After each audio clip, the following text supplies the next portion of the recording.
All right. Good morning, everyone. Thank you for joining us for today's Finish Line Grant Renovation webinar.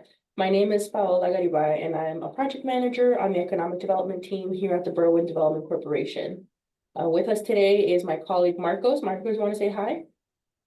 Hi, everybody. Yeah, my name is Marcos Martinez, also project manager here with the BDC. Just here to support Paula and help moderate the chat and answer any questions you guys might have. Thank you. All right, so we're going to go ahead and get started today. Again, this is the Finish Line Renovation Grant webinar. And the Finish Line Grant overview today is going to discuss the program that is for projects that are located within the Harlem, Cermak, Depot, and Roosevelt TIF districts. Share my screen. I can't see it. All right, can you see my screen? Yes. Okay, there we go. Sorry about that. So let's get started here. The agenda for today's meeting, we will be going over the Finish Line Grant Program, just an overview of what that entails, how it works.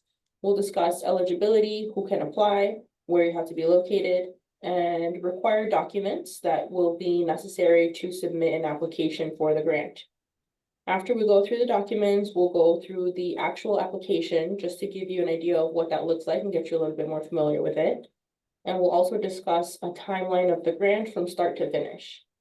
And we will leave room at the end to answer any questions. So if you do have any questions, please drop them in the chat and we will address them at the end. Cool. All right, so an overview of the Finish Line Grant Program.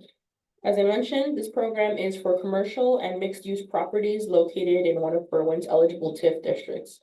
The current eligible and active districts would be the Depot District, Harlem, Cermak, and Roosevelt.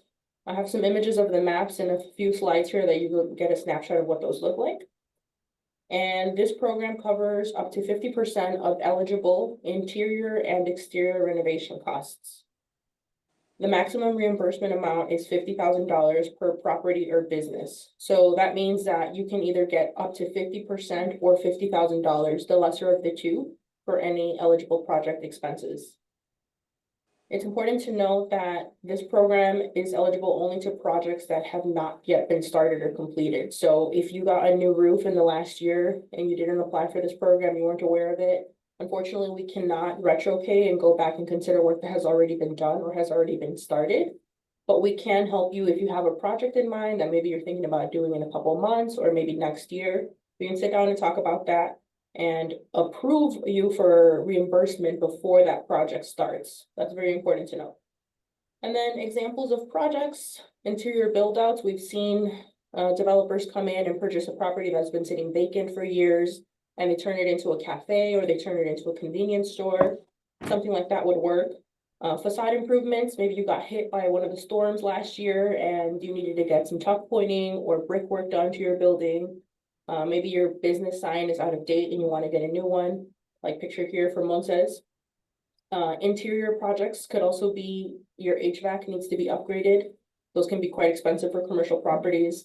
Any electrical work, if you're installing lighting and it needs to be upgraded. Tuck pointing, I mentioned. Rodent abatement is also eligible. Security is one that people don't often think about. And another popular and very expensive ticket price is fire alarm installations. That's also something that's eligible. Just a couple things listed here, but the list goes on. So here I have examples of a couple of projects that we completed in 2023. You'll see on the left, we have Bilingual Speech Therapy. They're located on 6912 Cermak Road. Before they applied for this program, they did not have any prominent signage on the exterior of the building. So there was just some posters they had up or maybe some decals on the windows. People didn't really know what was there as they were walking or driving by. They wanted to put a little bit more emphasis, make the storefront look nicer, tell people they were there. So they were to apply and they got the business signs. So this is what they now look like after the program. On the right-hand side, we have the Pile Bookstore, 7117B Roosevelt Road. This is what the store looked like before, kind of a white box here. And you see they labeled what they plan to do in each of the areas of the space. After the program, on the right side, it's now a bookstore. She did some new lighting, flooring, painting, so these were all eligible for the program. So next, eligibility. Again, emphasis that the project must be for a commercial or mixed-use property located in a TIF district, and it has to be a for-profit business. So commercial property, you're either a storefront, some type of business, and if it's mixed use, it could potentially be that there's a storefront in the front of the building, or it's the main level, and then there might be some dwellings, residential apartments on the second floor or behind the building. That would be considered a mixed use, but there does have to be a commercial use within the building to qualify for this program. So so far you meet those requirements, the next section is who can apply. You have to be the property owner of the building or a designated agent on behalf of the owner. So that might be, maybe you're the owner, but you have an assistant and they're gonna handle the paperwork for you, or maybe it's a family member or friend that you trust and they're gonna handle the paperwork for you. They'd be applying on behalf of you as the owner. If you're the business owner, but you're not the property owner, you can still apply for this program, but you do need the authorization of the property owner. So we do ask for a letter of the property owner stating that they're aware of the work that you're doing, they're approving you participating in this program, and they have to sign and notarize this. The reason for the need for the authorization from the property owner is that there are some obligations with this program, which we'll discuss a little bit further down the end of this presentation. But the property owner ultimately is the one who's benefiting from the program in putting more value into the property, so they will be held liable. So I mentioned, again, Depot District is one of the eligible TIFs. This one is a little bit tricky, as you'll see on the left-hand side here, and I know it might be kind of hard to see, but I do have the link where you can go to a website and zoom in on this if you're ever not sure if you're in the TIF district or not. You'll see the streets outlined here, and the blue is an eligible location. So for the Depot District, it's mainly along the tracks, and then it gets a little bit tricky on certain sides of Windsor and Home, as well as Kenilworth, but for the most part, it's along Oak Park Avenue on the west side, beginning at 34th Street, and then it goes on the other side of the tracks up to 31st Street. So this one's a little bit tricky, but again, if you are not sure if you're in the TIF, you can go to the website and look at it, or if you're still not sure, you can give me a call and we will help you confirm whether or not you qualify. The Harlem Cermak District. This begins on Harlem at 30th Street, so that's right about where the Lalos is, if you're familiar. And it's on the east side of Harlem only, because the west would no longer be Berwyn. And then for Cermak, it is all of Cermak that encompasses Berwyn. So it goes from Harlem all the way to Lombard, and that's both on the north and south sides of the street, since they are both Berwyn. And again, the link to the map is here if you want to go on the website and take a closer look. Roosevelt District. This begins on Maple Avenue on Roosevelt Road, and it goes all the way to Lombard. And again, this is only on the south side of the street, as the north side would be Oak Park. Link to the map is here. All right, so far we've gone through where you need to be located to qualify for this program, who you need to be to fill out the application, and now we're going to talk about the commercial use. So we did say the property has to be a commercial use, but we do have a list of uses that we would deem ineligible and would not qualify for this program. So the list is pretty long. I'm not going to read through all of them, but some of the common ones that we see is a laundromat, not eligible. Barbershop or hairdressers wouldn't be eligible. Gambling establishments wouldn't be eligible, and like a liquor or a cigarette shop. If there has been an existing use within the building, so let's say it's been a hair salon for the last 15 years, we may take a look at that application and consider it. Maybe, you know, their facade is falling apart and they need some help to revitalize that, or they need to get some new flooring. Our interest is in putting value back into the properties and making the corridor look better, be enhanced, attract more customers, and just be more friendly. So we may consider it, but it is not guaranteed. So if you're one of these users, take a look. If you're not sure if you qualify, again, you can always call me and we can talk about it. Okay, so You find out you are one of the eligible uses and you want to proceed with submitting an application. Before you can do that, you're gonna need to gather quite a bit of paperwork. And it's very important that you take the time to get everything completed because we cannot consider your application for funding unless you submit everything to us complete. And it's important to note that the funding for this program is on a first come, first served basis.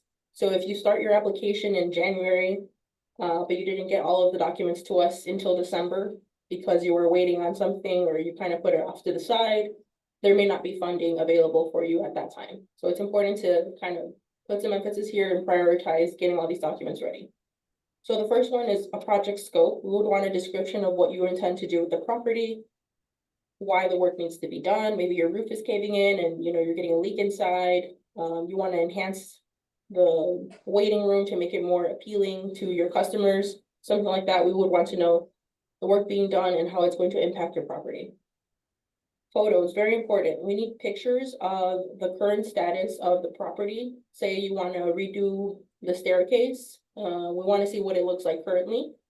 And we're going to want to see what it looks like after the work was done. So before you can get approved for this, we need to see pictures and ideally labeled of what's going to be done in what section of the property. Estimates. You need at least 2 detailed cost estimates per type of restoration to be done. So that means if you're going to get new windows for the storefront, we need 2 different estimates from 2 different contractors. And the reason for this is that the grant will base the reimbursement amount off of the lower of the 2 cost estimates. So we need to make sure that the 2 cost estimates are really in line and we're comparing apples to apples. So they're giving you the dimensions, the material that is comparable, so we can really say, okay, maybe this one is $1,000 more expensive than the second guy. We're going to base your reimbursement off of the lower cost, but again, you have the ultimate decision of which contractor you want to pick for your project. Just know that the amount that you're eligible to get reimbursed on will be based on the lower cost of the 2. You're going to need to submit proof of property ownership. So if you are the owner of the property, this could look like the property warrant deed. It could be the most recent property tax bill that's in your name or your business name, land contract registered with respective county. So something of that like if you are the property owner. If you're not the property owner, then we will need that to still be submitted along with the letter of authorization from the property owner stating that they approve you, maybe as the business owner, to apply for this program. Finances. Since this program is a reimbursement grant, we need to make sure that you have the financial wherewithal to pay for all of the expenses for the contractors up front. Again, this will not get paid back to you until everything's been completed. You've submitted all the final documentation to us. So if the project costs $10,000, we need to see either in the form of a bank statement or a letter from your banker stating that you have the funds in your account to cover the cost of this project. And if you don't, then we might, maybe talk about some of the different programs that we have, like a commercial loan that might help you meet the needs here. Drawings, if you're going to be doing some really in-depth, like building out of the space, you're going to be knocking down walls. That really depends on the type of work that you're going to be doing. So it's, if applicable, the city of Berwyn may require you to submit scaled drawings in order to approve you for any building permits. Materials, specifications, and or product information for materials to be used. This should really be detailed in those cost estimates that the contractors provide you. So we can't just say we're going to take out the rug and put vinyl on it. I think it needs to be a little bit more specific of the materials that are going to be used, that there's going to be some equipment that's needed to cut out the carpet, the type of vinyl planks that will be put, maybe the type of paint. So as specific as possible is always better. Give us more information. And then samples, if you have samples of the colors or the product type that you can submit with your application as well. Obligations. So earlier I mentioned that the property owner is liable for the grant funds. So if you're the property owner and you're applying for this program, what we're saying at the end before we can go ahead and release any reimbursement amount to you is that you agree to maintain ownership of the property for at least 3 years after the grant money is awarded to you. And you will also maintain an eligible use within the commercial space. So for example, it is a grocery store, that's an eligible use. Maybe the property owner doesn't operate the grocery store, but they lease the space to someone, and that business owner isn't doing so well. Maybe they leave after the first year. So the property owner has that liability and obligation to fill that commercial space with maybe another grocery store or a retail store, but they can't fill it with a laundromat or a gaming establishment or a liquor store, because then that would be in violation of the eligible commercial use. And what happens is if the property owner fills the space with an ineligible use, then they are required to pay back the BDC, the grant amount that was given to them at a 33% per year. So if the first year it was an eligible grocery store, for example, then the first year is fine, but year 2 and 3, it's a liquor store, they need to pay back 33% for the second year and 33% for the third year within this grant timeline. So even as the business owner, if you apply and you get awarded, this is why we need the authorization from the property owner and the property owner to agree to the terms of the grant.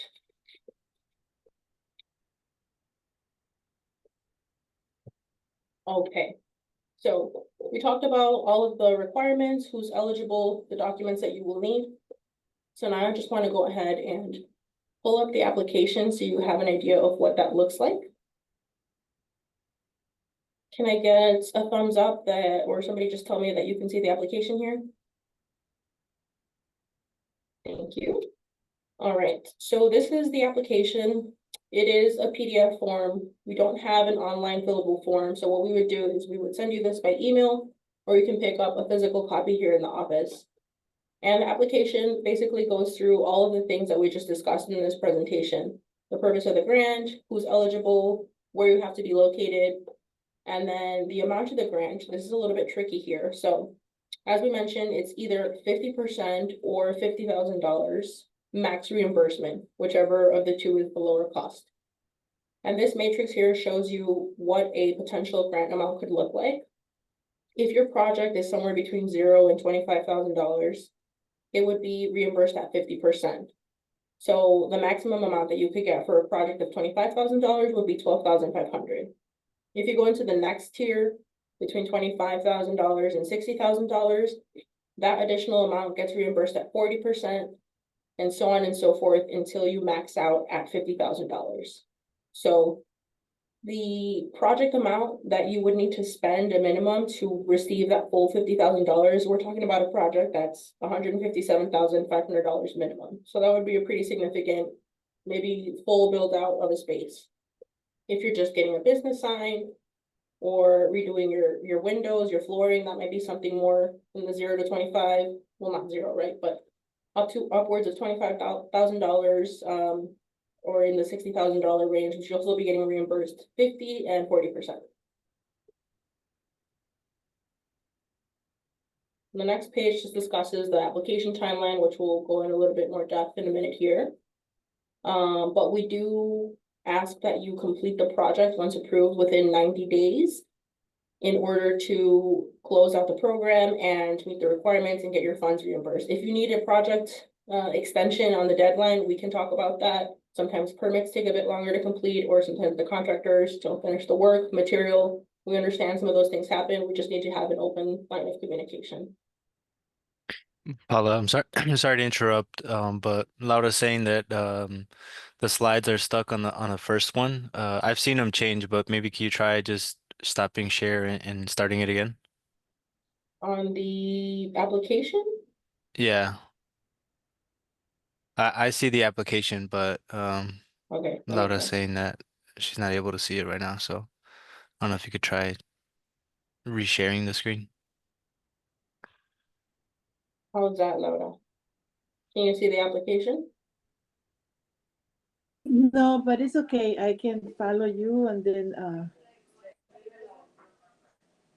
yeah, it Okay. doesn't matter. Yeah, We'll continue. have the recording of the webinar as well after the fact, so Do you sorry see it, about that. Marcos? Yeah, I'm able to see the application. I cannot see it. I just see the first page, which is finished renovation grants. And that's it.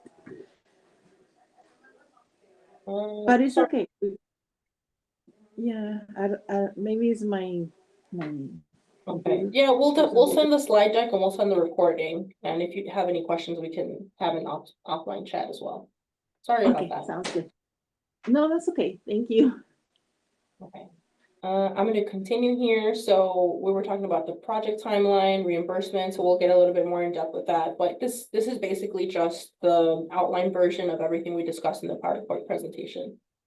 Obligations, again, talking about the 3 years where you need to hold an eligible use or pay back the amount.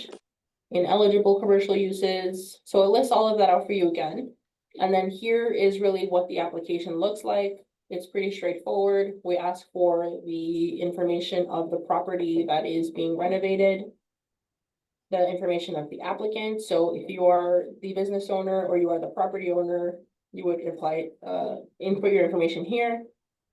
If you're the business owner, then we still also need the property owner's information on this application. Project description, that would be the scope of the project, the work that you're planning to do, how it's going to impact your property. This is where we need, and if you need more space, you can also attach a second sheet. Ownership, we ask that you verify whether you're the owner of the property, if you are the contract purchaser, so that means you maybe are leasing the space and you're the business owner. And here's that statement that you have to attach a notarized authorization letter. Or you're the agent acting on behalf of the owner, then you would check that here. Again, with the letter of authorization from the owner saying that they allow you to do this for them. And then applicant checklist just goes over again what we said you need to submit with your application for it to be considered complete. Photos, the 2 cost estimates, the proof of property ownership, proof that you have the funds to cover the project expenses, scale drawings if applicable, and specifications or materials to be noted in the estimates. You do have to sign and date this. And the way that you can submit the application to us is you can either email us your documents if you're comfortable doing that, or you can physically drop them off in our office. We're at 3322 South of Park Avenue, so we're on the 2nd floor of the Byline Bank building. I'm going to switch back to the slides. Marcos, can you see the slides? Not yet. It's still the application. Right.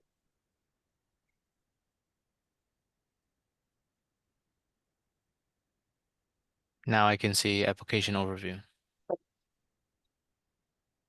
All right, so the timeline from start to finish, it is a process. It can seem a bit daunting with all the documents you have to acquire, the estimates, but don't be, set back by this. You'll be working with myself directly from start to finish and provide any guidance on how to proceed with the application. So number 1, you have to submit a complete application before the project starts. Again, important that you do not sign any contracts with a contractor, you don't start the work, otherwise we cannot consider it and we cannot commit funds to you. Once you submit a complete application, we will review it, let you know if anything's missing or anything needs to be modified. And once it's all confirmed as good and approved, we will issue a certificate of approval that basically states your project has been approved for flooring restoration at the reimbursement amount of $5,000 because your flooring is going to cost $10,000 and you're meeting the 50% requirement. That's what that letter would say.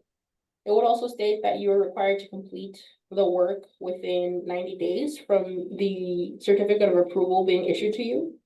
And once the work is completed, you need to submit proof of waiver of all liens on property and payment for completed work. So that is an invoice from the contractor saying that they've been paid in full, and also the waiver of lien. We have templates for that we can share with you.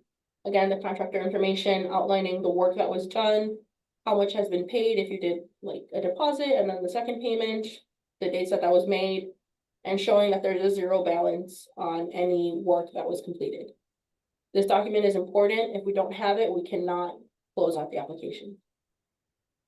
Copy of any building permits and certificate of completion from the city of Berwyn as applicable. So if you had to get a permit to do tuck pointing or windows, we will need a copy of that permit or a certificate of completion notifying us that that work has been completed, it's been inspected, closed out, everything's good. If you're just painting or you're doing some interior work that doesn't require building permits, then that's not necessary. And our favorite thing, the photos of the completed work. We really want to see that before and after. How did it look before the work was done and how did it look after? We love to highlight the projects on our social media, in our magazine, and really show other community members, business members, the importance of this program and what it can help do to their properties and their business. And lastly, the use of funds agreement, that's something that will be drafted up once all of the documents are submitted to us and completed. And this is the agreement where it states that the property owner is liable for maintaining ownership of the property for 3 years and maintaining an eligible use within the commercial space. So that will also need to get signed by the property owner and it will need to be notarized before we can release any funds.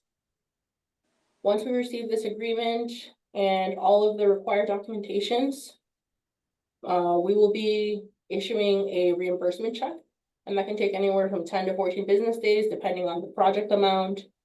And we can either mail it to you or we can make it available for pickup here in the office, but we'll communicate, you know, kind of the stages and where we're at with everything so that you know when you can expect your money. And that brings us to the end of the presentation. So if you have any questions, feel free to contact me. My email is here, my phone number, you can scan the QR code. We do have the website link here as well with just more details. It's the same information of the Finish Line Grant, and the application can be found online. Very important to note, I did say this is a first come, first serve program, and the deadline to submit for 2024 funding is Friday, December 13th. So if you're planning a project for this year, we need to get that application in before that date in order to commit funds. And again, you can submit your applications by email or you can drop it off at our office here at the BDC. So at this time, I'm going to stop the recording. And if anyone has any questions, they can feel free to ask.